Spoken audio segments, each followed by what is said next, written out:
Perkenalan gue dengan Honda Grand Civic gue ini dimulai dari 11 tahun lalu. Mobil ini menjadi mobil yang gue pakai sehari-hari pada saat itu untuk aktivitas kuliah gue lah pada saat itu. Nah, kenapa pilihannya si Honda Grand Civic ini? Sebelumnya gue nggak pernah punya mobil yang gue beli atas pilihan gue sendiri. Jadi biasanya kita di rumah ada mobil apa, gue pakai itu gitu, dan itu tetap menjadi mobil keluarga deh gitu, yang bukan mobil pribadi sendiri. Nah, pada saat gue kuliah, karena kebenaran gue tinggal di Cibubur dan gue kuliah di Grogol, orang tua gue akhirnya mengizinkan untuk gue punya mobil pribadi yang bisa gue beli dengan pilihan gue sendiri.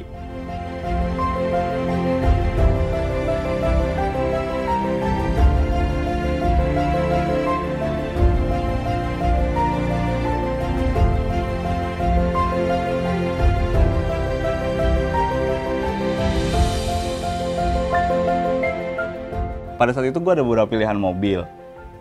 Salah satunya si Grand Civic ini. Kenapa gue pilih Grand Civic ini? Karena pertimbangannya adalah mobilnya ukurannya compact sedan. Jadi gue rasa untuk aktivitas sehari-hari nggak akan terlalu menyulitkan nih mobil dibawa kemana-mana. Terus dia punya opsional transmisi otomatis yang sudah lahir dari bawaannya tanpa harus gue repot-repot ngerubah. Karena pada saat itu bayangan gue mesti berangkat dari Cibubur ke Grogol yang mana macetnya lumayan bikin keok kalau misalnya mobil itu bertransmisi manual, dan akan lebih menyenangkan lah rasanya pada saat itu kalau mobilnya transmisinya matic nih, kalau misalnya gue dapat matic.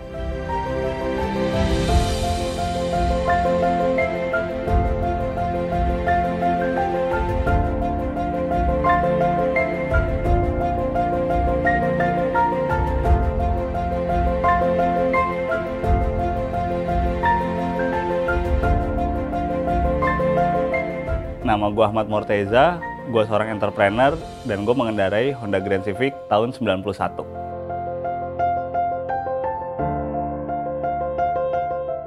Gue selalu suka dengan bentuk mobil yang boxy gitu, mobil-mobil 90-an yang masih ngotak gitu, dengan bentuk yang pendek, yang apa ya, kalau menurut gue ikoniknya tuh dapet gitu. Jadi di saat lo ngelihat itu mobil di jalan, pada saat gue pakai 10 tahun lalu pun tetap membuat orang tuh nengok gitu, walaupun ini bukan mobil baru gitu. Nah, itu dengan pertimbangan tersebut akhirnya gue pilih lah si mobil gue Grand Civic ini. Untuk beli mobilnya pun ternyata nggak mudah, karena zaman itu kita ada keterbatasan untuk melihat pilihan mobil secara langsung. Jadi kalau sekarang lo mungkin kalau mau beli mobil kan gampang tuh ngelihat di web dengan udah ada bentuk fotonya apa segala macam. Nah, kalau zaman itu kita masih ngandelin iklan baris tuh di koran. Jadi gua nggak ada sama sekali tuh bayangan mobilnya nanti bentuknya kayak apa. Nah, itu yang menjadi tantangan untuk beli Grand Civic ini, karena pada saat itu umurnya udah 20 tahun, bukan mobil yang muda lagi gitu. Jadi kondisi yang bagusnya pun akan sulit buat kita temuin. Nah, di situ kita coba buat ngelisting beberapa mobil gitu, coba hubungin si penjualnya, lihat langsung ada yang ternyata kondisinya lumayan oke, tapi ternyata harganya misalnya nggak cocok, atau yang kondisinya harganya cocok tapi ternyata kondisinya jauh di bawah ekspektasi kita gitu. Setelah lihat beberapa mobil, akhirnya gue dapet tuh Grand Civic pertama gue, warna champagne tahun 91 waktu itu, tapi transmisinya manual. Nah, kenapa waktu itu akhirnya gue pilih manual? Karena ternyata untuk cari yang bertransmisi matic dengan kondisi yang gue pengen nggak semudah itu. Nah, karena posisinya mobil ini sudah harus gue pakai untuk gue beraktivitas, jadi gue pikir ya udahlah kita beli dulu aja yang manualnya gitu, sambil kalau memang nanti ada rezekinya lagi atau kebenaran ketemu mobil yang gue cocok gitu dengan transmisi otomatis tadi, kita akan coba eksekusi lagi deh gitu.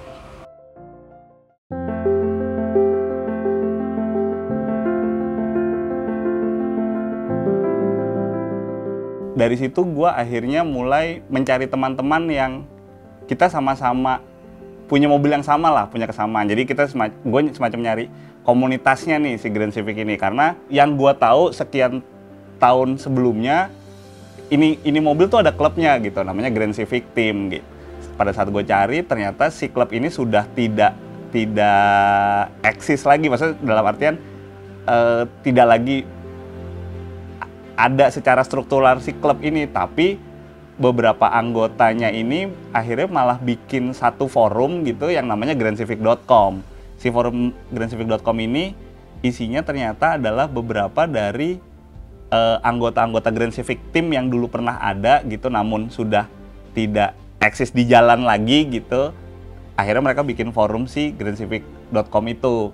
Nah di situ gue mulai bisa tahu bahwa mobil ini ternyata gayanya bisa dibikin begini loh, bisa dibikin begitu loh, dengan referensi-referensi yang ada di situ gitu.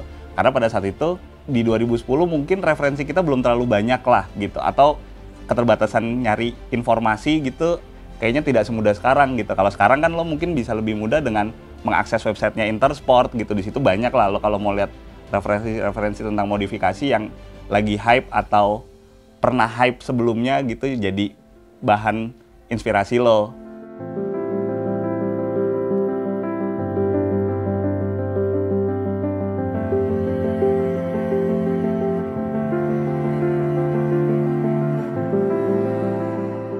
Berjalannya waktu, karena gue masih pakai yang tadi transmisi manual itu ya, tetap di hati kecil gue pengen nyari si mobil Grand Civic ini yang bertransmisi matic dengan kondisi yang gue kepengenin.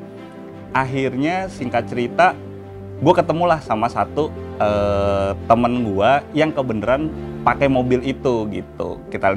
Gue lihat mobilnya kondisinya sesuai gitu, terus warnanya gue suka, transmisinya otomatis. Pada saat itu pikiran gue kan, mobil gue yang lama nih udah setengah jadi nih. Jadi kalau seandainya gue bisa dapat mobil itu kan gue nggak harus mulai untuk ngerapiin lagi gitu, barang-barangnya udah nempel, mungkin bisa gue pindahin gitu ke mobilnya. Awalnya gue tanya tuh, dijual nggak om mobilnya? Dia dengan tanpa kelihatan ragu jawab enggak gitu. Tapi ya namanya rejeki ya gitu, sama jodoh-jodohan. 6 bulan dari pertemuan gue pertama sama ini mobil, akhirnya mobil itu dijual. Dan mobil itu yang nemenin gue sampai sekarang.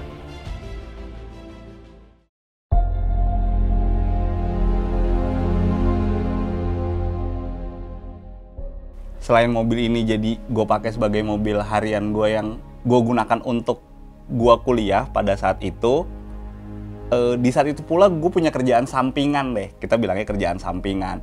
Gue dagang velg, tapi nggak punya toko. Jadi gue sering banget nih tiap hari gitu, namanya gue nggak punya toko, mau nggak mau kan barangnya harus gue bawa nih kemana-mana gitu. Nah gue bawa tuh di mobil ini gitu, gue taruh di jok belakang gitu. Bahkan kalau lagi barangnya lumayan banyak, gue mesti sampai di jok depan, bahkan di bagasi gitu. Ini penuh dengan barang, kayak mobil pick up lah. Mungkin orang banyak yang komen pada saat itu, wah lo nggak sayang, lo gila, lo mau apa mobil sedan begini dimasukin barang apa segala macem gitu. Mungkin iya sih sayang gitu pada saat itu, ya kalau diiyakan ya iya, tapi ternyata gue seneng ngejalaninnya gitu. Dan mobil ini sama sekali nggak ngasih penolakan gitu, dalam artian dia nggak pernah bermasalah kalau gue lagi bawa barang gitu, dia nggak pernah nyusahin yang sampai ngerepotin banget lah di jalan pada saat gue butuh dia untuk ngejalanin kerjaan atau keseharian gue tadi. Mungkin itu yang orang bilang mobil ada nyawanya, gue mulai nyadarin dari situ tuh. Sampai akhirnya di tahun 2015, gue punya rezeki lebih, gue bisa buka toko sendiri nih gitu. Berbentuk toko fisik lah, offline, nggak harus keliling-keliling atau bawa-bawa barang terus setiap hari di dalam mobil. Tokonya namanya Rotos Wheel Store, adanya di Cibubur.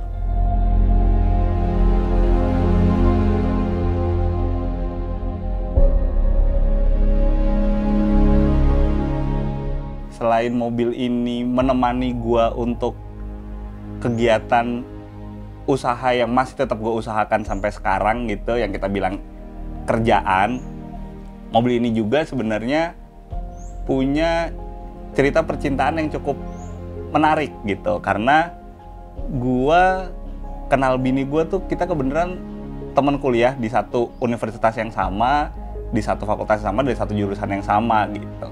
Nah, mobil ini juga yang nemenin gue untuk urusan percintaan tadi. Jadi gue sama pacar gue pada saat itu gitu, yang sekarang jadi istri gue, kita kemana-mana selalu naik mobil ini nih gitu, karena ya memang mobilnya cuma ada ini aja kan gitu. Jadi rekaman history dan story-nya panjang gitu. Selain dipakai pacaran, kadang istri gue pun juga pada saat itu nemenin nih untuk kegiatan-kegiatan kerjaan gue yang tadi. Jadi dia tanpa sengaja akhirnya punya rekaman cerita lah dan rekaman kenangan perjalanannya dia dulu gitu, perjalanan kita bersama bareng-bareng mobil ini. Gua nikah di usia yang cukup muda, pada saat itu gua umur 22 tahun. Dan mobil ini pula yang akhirnya jadi mobil nikahan gua pada saat itu, karena kita tahu di tengah-tengah perjalanan kita ada dia nih yang selalu nemenin, dan kita pengen di hari spesial itu mobil ini tetap ada untuk menjadi saksi dan teman kita lah pada saat hari pernikahan kita.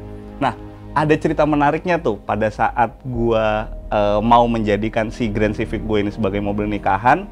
Orang tua gue pada saat itu nggak setuju karena dia anggap, wah nih mobil takutnya nanti di hari H malah banyak masalah gitu, karena ya kita nggak bisa pungkirin mobilnya udah cukup tua kan pada saat itu.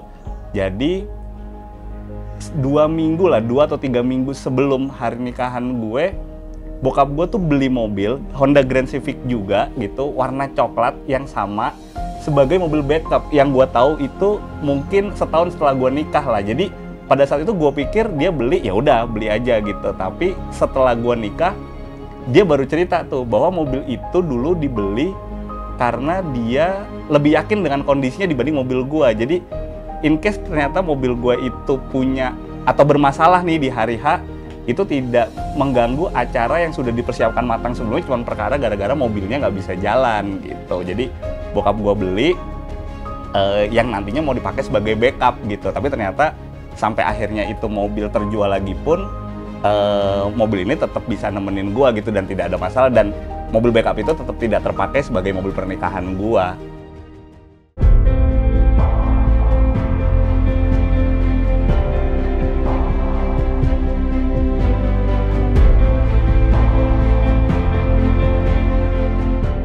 Nah, dengan form berdirinya kayak sekarang, yang mana juga sudah seperti ini gitu, sependek ini pada saat itu mulai menyulitkan gue untuk tetap menjadikan dia sebagai mobil harian gue deh. Jadi dia mulai jadi mobil operasional yang mungkin gue keluarin pada saat itu hanya weekend, atau kalau ada acara-acara kumpul-kumpul, atau karena tadi gue tergabung di grup grandcivic.com gitu, kita kebenaran sering ngejalanin touring, jadi jalan-jalan gitu keluar kota, ya kita pakai mobil, gue pakai mobil ini gitu bersama teman-teman gue dari grandcivic.com. Rutenya juga pada saat itu sebenarnya cukup luar biasa. Mobilnya nggak dipakai harian tapi dipakai touring. Udah sempet gue bawa sampai ke Jawa Tengah, ke Tegal, kita jalan ke Guci bareng pakai mobil ini. Gue bawa ke Garut 2 kali. Gue bawa sampai ke Anyar gitu, yang mana mungkin untuk beberapa orang rutenya masih deket lah, masih bisa terjangkau. Tapi kalau lo pergi dengan mobil sependek ini ke situ, gue rasa nggak semua orang bisa jalanin itu berkali-kali, dan gue menjalankan itu berkali-kali bersama mobil ini.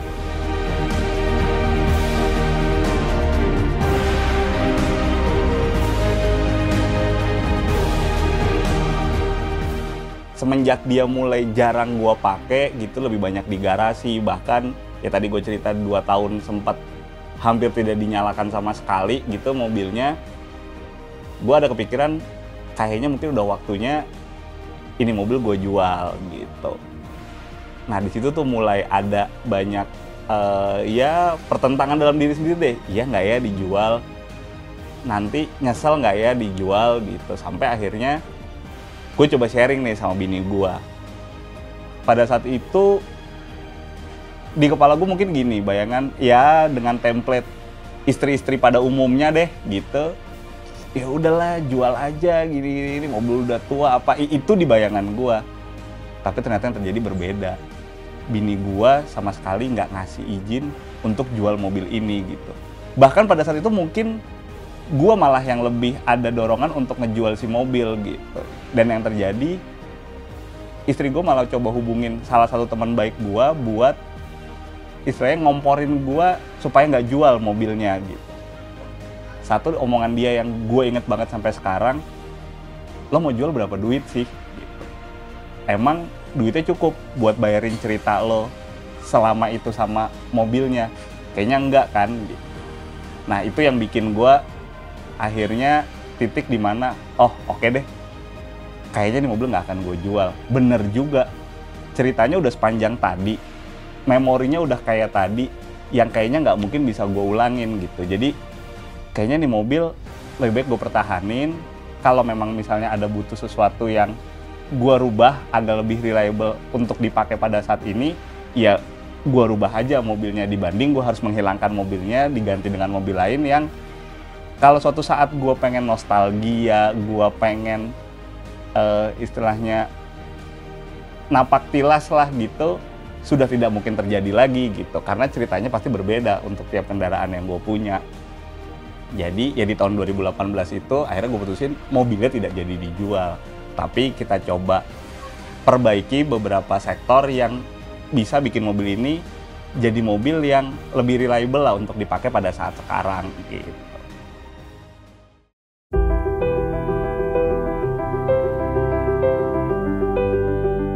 Nah, untuk bikin mobilnya jadi lebih reliable, ternyata yang harus gue lakukan adalah sektor modifikasi yang sebelumnya gue tidak pernah lakukan di mobil ini, yaitu di sektor mesin. Jadi, mobil ini aslinya adalah mobil dengan konfigurasi mesin 1500 cc SOHC dengan sistem pengabutan bahan bakar dengan karburator. Itu adalah problemnya, karena karburator ini butuh perawatan khusus lah, atau butuh ketelitian khusus untuk ngerawatnya. Untuk modifikasi selain mesin yang gue lakukan, sebenarnya udah banyak hampir di semua sektor. Untuk bodi, mobil ini udah mengalami pengecatan ulang di tahun 2012. Warna aslinya silver tadinya, lalu gue cat jadi spang bronze warnanya. Terus untuk kaki-kakinya, gue pakai coilover untuk suspensinya depan belakang, dan velgnya gue pakai Zender Turbo. Velg ini juga spesifikasinya sebenarnya bukan untuk si Honda Grand Civic. Ini aslinya tuh untuk Mercedes-Benz Eagle W126. Tapi karena gue senang banget sama bentuk velgnya pada saat itu, akhirnya gue coba buat masukin di mobil ini gitu. Dimana gue juga harus berubah PCD mobilnya yang aslinya 400 jadi 512. Terus eksterior selain itu, gue juga udah nambahin ragtop dari Webasto gitu. Atasnya udah gue pasangin ragtop. Sama ya sisanya aksesoris original Honda-nya lah. Kalau biasa kita bilangnya Honda Access gitu, kayak lip bumper depan, terus ducktail belakang, gue pasang rear fog light gitu, yang itu opsional lah gitu. Jok gue ganti, untuk jok depannya dengan Recaro L modular, ternyata berubah banget gitu. Yang menarik dari mobil ini adalah Honda tahun 90-an tuh buat gue kenapa ikonik banget, karena di dalam mobilnya nyetirnya rasanya kayak go-kart feeling. Jadi pada saat itu orang biasanya pasang Recaro justru malah agak ditinggiin gitu supaya posisi duduknya lebih gagah lah gitu, dan bahkan ada beberapa bilang alasannya supaya joknya terlihat nih dari belakang si headrest Recaro-nya. Tapi gue malah waktu itu joknya gue pasang serendah mungkin di mobil ini. Kenapa? Buat dapetin go-kart feeling tadi. Jadi begitu lo duduk di dalam mobil ini, lo rasanya kayak duduk di aspal sob. Jadi beneran kayak lo lagi nyetir go-kart gitu. Dan itu yang nggak pernah gue dapetin di mobil-mobil gue yang lain gitu, atau mobil yang pernah gue gue punya deh gitu. Kayaknya itu aja ya, maksudnya untuk modifikasi ya gue lebih nggak ngejar variabelnya, tapi lebih masangin apa yang gue suka, dan secara fungsi emang kepake banget buat gue. Kalau ditanya kenapa harus Grand Civic dan mobil 90-an, karena pria punya selera.